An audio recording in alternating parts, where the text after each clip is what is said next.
So, who are you? Tanti affetti. I am Carol Graham. Who is your mother and father? Margie Rose Thomas with my mom, and my dad's George Pierce Thomas. Where and how did you grow up? I grew up in the South, mainly Georgia and Atlanta, North Atlanta, Dunwoody, which is now Atlanta. And it was very nice, very homey. We had a nice property with a big garden and a barn and a well house and fruit trees, and yet we were in a kind of suburban area. But it was really a nice place to live. I could go in the woods and right next to my house and make places to play, and they had big gullies and full of leaves, and I would swing on vines and let go and land in the gullies of leaves. So it was kind of a country girl life. What was your dad like? What was your mom like growing up? Well, the most fun I had was when we'd go camping, like where we are now, camping. It's actually the same lake. And around the house, we were just expected to help with the garden and help with the fruit trees and help with the work that had to be done. My dad worked for the water company. He controlled what was put in the water that we drank. And when I was a teenager, I guess he'd saved enough money. He started buying and selling property and farms right before I was old enough to leave home. And when he quit working, he bought and just kind of upcycled land into prosperous places and would sell it. So that was what he loved doing. But he was really quite a woodsman. He knew every animal, he knew every tree, and he was a great fisherman. And he liked to teach his grandchildren these things. So we always would go visit, and they'd get to go in the hunting with him and fishing with him. And my mom worked some when I was in elementary school. She was a dietitian and worked at the school where I went to school. So she was around me and knew what I was up to every day. And there was just elementary school and then high school. But at 12 years old, I had to have spinal surgery. So they took me out of school, and basically I was on my back for about 9 months. Had to wear a body cast. And at that point, I didn't want to go back to school. I felt really out of touch with school, so that didn't go well. Anyway. So, due to that fact, what were some of your favorite things to do in high school or whenever you were out of that cast? Well, I liked water. We'd go floating down rivers, and I liked being outdoors because that's how I enjoyed life as a child, was being outdoors and going camping. So I enjoyed it growing up. I'd go float down the Chattahoochee River all the time, had my own raft. It was fun. I liked to go to concerts and listen to music. I loved live music. So I had a good time doing that. I always had family friends. Usually my brother would be friends with the sons, and I would be friends with the sisters that would live near us. And so we had activities to do together. Just enjoyed it. I was a Girl Scout for a little while, but that was kind of boring compared to what going camping was like, so I didn't stay in that too long either. But I like to learn things, so I kept going back to school when I got older. Learning things wasn't the problem. It was just having to sit in a desk all day. I hated that, sitting inside all day, which is probably why I homeschooled my kids, because the idea of them having to go and sit in a desk all day long was cruel to me. I thought that just is wrong to do your kids that way.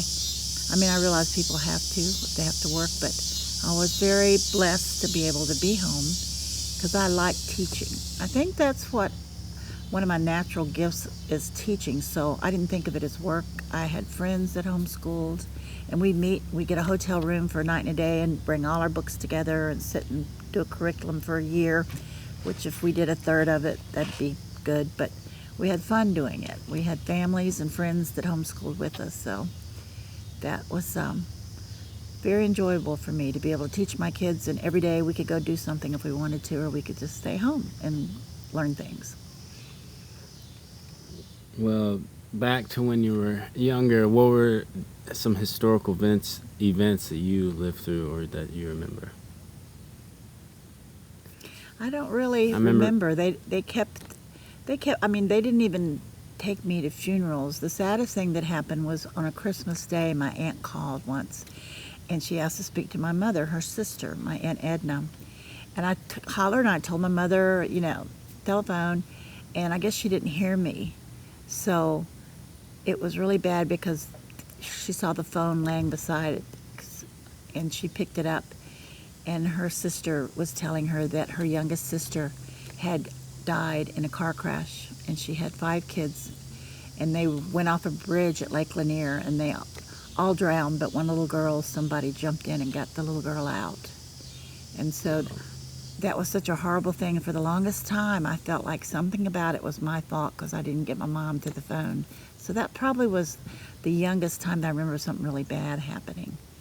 But as far as world events, it wasn't something we discussed. We watched astronauts and landings on the moon and stuff that was happening positive in history, but we had to wear a bracelet that said who we were and our blood type during a period of time where they were afraid that there was going to be a war and something would happen. And we were taught we had alarms at school where we literally get under our desk and hide for a drill.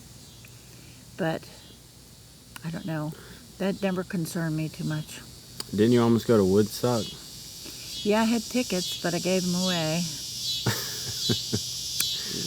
Well, Probably kept me from getting in trouble, but what were some of the bands or musicians you liked, or someone maybe, didn't you see Elvis at one point or something like Yeah, that? I saw Elvis. I went to Macon, Georgia to see him. It was in his latter days, though. He was sweating the whole time, and I don't think he felt too good.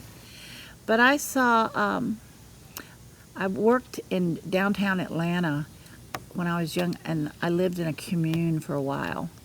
And I just volunteered at a community crisis center in Atlanta, and I don't know why they gave me that position. I was pretty young, but I would actually, counsel. People would call on a hotline. It was called a suicide hotline, and I would, talk them down if they were high on drugs. And I pierced people's ears with a potato and a pin,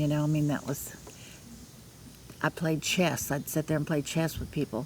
So it was very interesting, and just being around people. There were a lot of street people and hippies back then, and so I was kind of right. I was an observer of people. I just really liked, listening to people and figuring out how they thought and why they thought the way they thought. And, I was just an observer. I've always been that. It's like I watch people and then I go, I wonder how that's going to turn out. And then I go back later to see how it turned out. That's how I learned, by observing. But I saw Tiny Tim. I saw Marshall Tucker. The Allman Brothers played in Atlanta. I saw several times at a little place on Peachtree Street, I think it was called. And I lived around Piedmont Park, and then I got secretarial skills, and I became a secretary for these lawyers, and that was fun. I would go and do investigations with them, and we were hired as somebody's, they wanted to see what their wife was doing when they weren't in town, and it was this huge mansion, so we hid in their gazebo out in their yard and just watched who came and went and took down numbers. So it was just a fluke, fun things to do when you're growing up, and just having secretarial skills back then. I was able to get different jobs. I worked for Emory University, the medical center. That was very boring, so I didn't last long there. But that's when I started seeking who God was. And because there were a lot of different churches would send out missionaries in Atlanta, and they'd come to the door. So I just investigate. I'd listen to them all. I'd listen to the Moonies. I'd go to their place and eat on Mondays, and I'd go to different places, the Hare Krishnas, and I'd go and I'd listen to them, and because I wanted to find out who the real God was, because there were so many. I didn't understand why there were so many gods that people. So I started a quest to find out who God was. So I was glad I did that. You know, some people don't just believe because they were taken to Sunday school, because my parents took me when I was little and then they quit because my dad got mad at the church.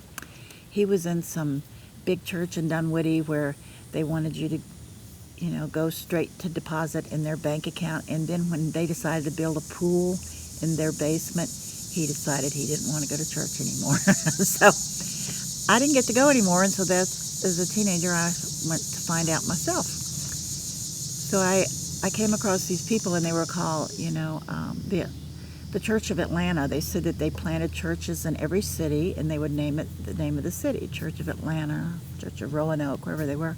And that's where I, you know, found the difference between all the other religions and Christianity was the Holy Spirit, an actual entity that lives and can speak with you and help guide you, and there was power there. None of the other religions had any power. It was just traditions and chanting, and there was no power in their life. There was, when things went bad, chanting Hare Krishna did not help. So I'm thankful for that time in my life, because I, you know, never looked back, and I just try to learn more and more about Christianity. So you said you lived in Atlanta for a while. What other places have you traveled? Well, I got married pretty young, because the guy that, my boyfriend at the time, got drafted. He was the last of the draftees, and he was sent to South Korea. And I was told that I couldn't have any children. And during that time, there were a lot of, and that was because of the surgery they had on my back.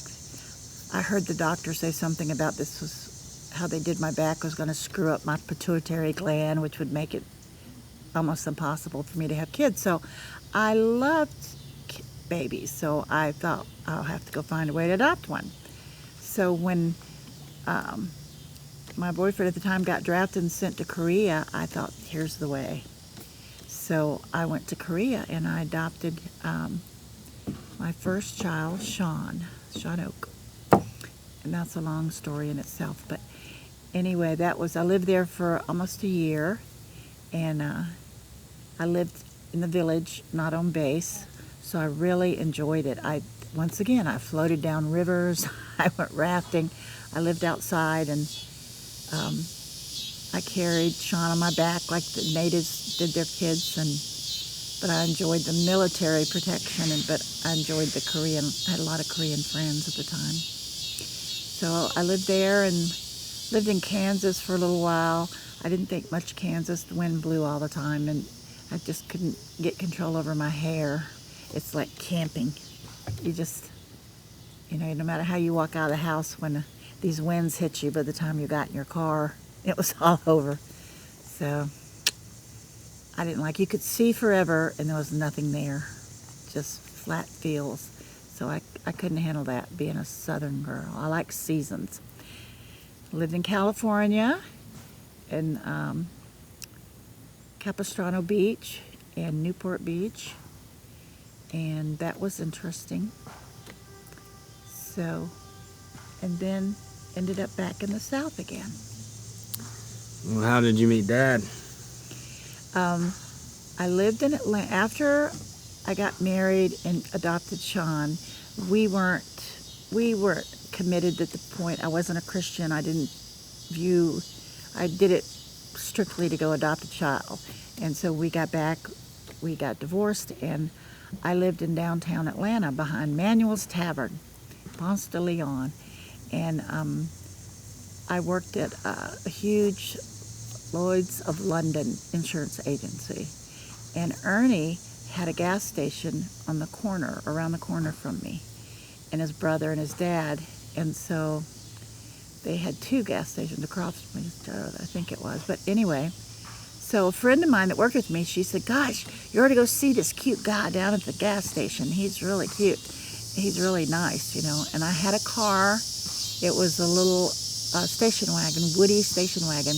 And I did have a car problem, so I took it down there. And I was supposed to go camping that weekend, and it really made me mad that my car, he said, well, it'll be fine just to drive to work. And I said, there's no point in having a car if all you can do is drive it to work, because I could ride a bus in downtown Atlanta. So I said I was supposed to go camping this weekend. So I asked, I said, you wouldn't let me borrow your car if you kept mine for the weekend, would you? And so we had talked a couple times before that, and he said, well, I will if I can go with you. And so that started us off. And that's how I met your dad. So we had a good time. But he was such a flirt. He doesn't think he's a flirt, but he was such a flirt that I'll never forget this. We were getting ready to go camping. And I mean, he slept outside the tent, I slept in the tent, and I had Sean with me. And so we went up to the mountains, this area, and it was pouring down rain. And he was out in the rain, and I heard him say, Carol. I said, yes. Can I come in the tent? I said, yes. But there was an inch of rain beside my mattress. I could put my fingers down and feel it was just, you could float inside the tent. But that was our first trip and date together.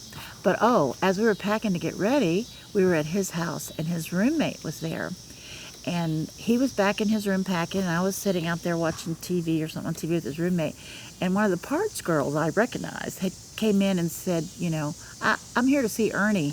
And so his friend said, well, he's back in his room. And so she walks back there, and in a minute she just walks out, doesn't say anything, goes out the door.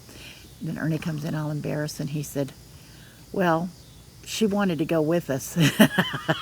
I started laughing because I told him, the way you talk to these girls, they all think you're flirting with them. They all think you're interested in them. He goes, oh, that's not true. And I'm going, uh-huh. So that was the first experience where he had to face facts that he was a flirt. In quel momento So, y'all started having kids. Yeah, tell me about surprise, that. surprise. We could have kids. I could have a kid. I had a couple of miscarriages. I had one miscarriage before I had Autumn. And, but anyway, I had a really neat doctor there who did births at home. And so he was kind of naturalist. And so he had me on strict criteria to have a baby at home. And then my parents came out, and the doctor, he looked like Captain Kangaroo. So you'll have to look up that and you'll see what he looked like. A really nice guy, though. He actually offered us a place to live in Hawaii if we ever wanted to go there. He had land in Kona, and said that we could go live on the top of the mountain there if we ever wanted to. So he's a nice guy, and but he asked my father if he wanted to come in and watch Autumn being born, and I didn't know he did that, because I would have said, no, he doesn't. And then he asked Sean, and I don't know if Sean came in or not, to be quite honest. I don't remember. But I don't know. May have. Maybe why we don't know where he is today. But anyway, I don't know. But it was fun to have her at home, I guess. And we lived in California till she was a little bit over 1. So that was a nice time to grow up on the Capistrano Beach for her first year of life. Then we moved back to the south and went up and down the coast looking for a place to stay. And I remember we were up at Cape Hatteras, somewhere close to there, and we went across this bridge, and we got out to take pictures, and we got swarmed by black flies. And we got in the car. It was just like, I don't think we want to live here. This is awful. It was terrible. So we turned around and came back south again, and we went through Myrtle Beach, and that's when they had a downtown strip area, and people would cruise by, and it was just people hanging on the streets all the time, and it was pretty festive. And Ernie said, but it was bumper to bumper. You got stuck in it, and you just had to go by and goggle at people, and people goggled at you. And he said, I will never live in Myrtle Beach. And we haven't left. So we live north of it. We live in North Carolina, right across the state line. But so we had, let's see, next we had Autumn and Robin and Hannah and Jesse and David. And then Buddy asked if he could take our name, and so we grafted him into the family because his parents and his wife's parents have passed away. So we got to adopt another child, which is pretty neat. And now we have 8 grandchildren. So that is the best. What are some of your favorite memories with your kids? Oh, I used to like to take you guys for walks in the woods, and I'd take a bag of nuts with us, walnuts and pecans and stuff, and we'd walk. And really, it was only the lots beside us in the woods, and we'd sit down at logs, and I'd crack open the nuts, and we'd talk about it, and it was just homeschooling you guys, teaching you stuff. Since my natural gift was teaching, I love going and teaching you stuff, taking you places, and going to the beach, and going, looking for shells and stuff. And I knew a lot more than I remember about all this stuff, so I could teach them. But I just love doing stuff with you. That's why I didn't want you sitting in class reading a book about people doing things. I wanted you to get out and go do things. But that's really that was the best of those years, is just getting to do stuff and watching you learn and watching you fight and watching you have fun. I'm an observer, remember? Observe. I like to observe y'all. I still do that with my grandkids. They'll come, and when their parents are with them, they micromanage them and, don't do this, do that. Don't. And I just sit and they get to be free, and Papa lets them be even freer, and they're driving golf carts around, 6 years old, but they're safe, and I like to watch what they do without telling them, do this, do that, do that. Because I had to do a lot of that homeschooling, but now I don't feel the need that every moment has to be a teaching moment. I can just watch and see what they want to do, and they're funny. What is your goal for your kids and grandkids? Well, my goal for my kids is for them to, as they get older, get closer to God and trust God more. That's something I would have taught more if I knew more. I didn't understand about not just believing in God, not just knowing about God, head knowledge, but that you had to trust God, and you had to just really pray and listen. The Holy Spirit talks to you and answers prayers. And I really didn't get that until I was probably in my 50s and all the kids are grown. But anyway, at least they know who God is, and it's up to them. I didn't know until my 40s and 50s understand it. So at least they had a good start because they all know God, know who God is. So that's the only thing I care about for my kids or grandkids, because I don't think we're going to be around a whole lot longer, because it's getting pretty much like Revelations tells us the end times are going to be. So my goal is for them to all know that they know who God is. If you could be described in one word, what would you want that word to be? Awesome. Isn't that a popular word now? Yeah. That's a good one. What are you most proud of? That all my kids know who God is, and that they're good people. They're good to other people. I've watched, sometimes I observed my friends and their way of raising their children, and, some had better ways, some had maybe not so good ways, but I'm just glad that all my kids are good to other people, and they have mercy for other people. And that, to me, is the most important thing you can do, is just be, good to one another, love one another. So that's my proudest accomplishment, is that they do know God, and they are good to other people. Yeah.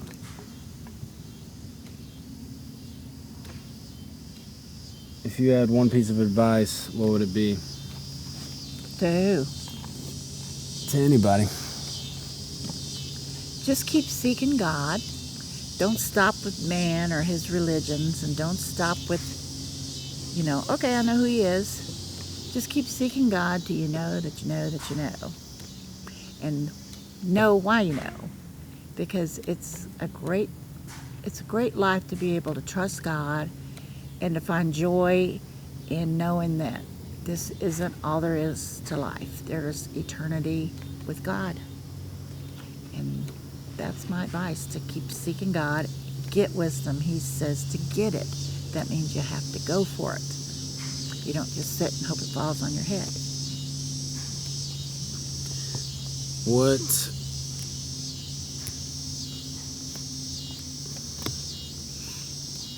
if you had anything you'd want to say, whether it be a funny story no one's ever heard, a message you'd like to send, anything like that, something you're thankful for, what you want your life to represent, anything. Can be deep or as shallow as you'd like. Oh, I don't know. I just think I've said it already, but just enjoy every day and enjoy. I always looked at things, is this man-made or God-made? And that the true value in my life is things that God made. Because man-made things are fun and enjoyable, but they don't last. But things that God made are more colorful, more useful, more life-sustaining. So look for the things that God made over what man makes. Enjoy what man makes, but seek out what God made. It'll last. That's all I got. I took my love, took it down. I climbed a mountain and I turned around, and I saw my reflection in snow-covered hills, till the landslide brought me down. Oh, mirror in the sky, what is love? Can the child within my heart rise above? Can I sail through the changing ocean tides? Can I handle the seasons of my life?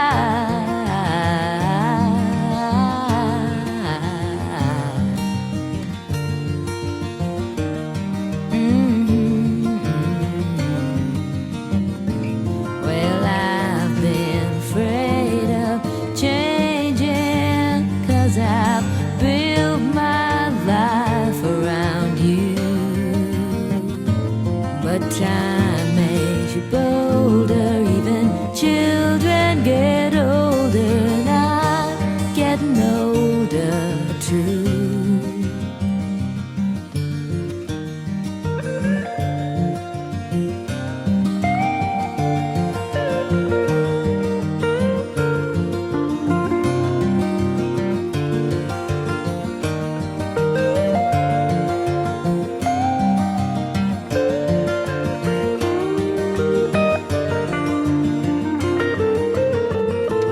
Well, I've been afraid of changing, 'cause I've built my life around you.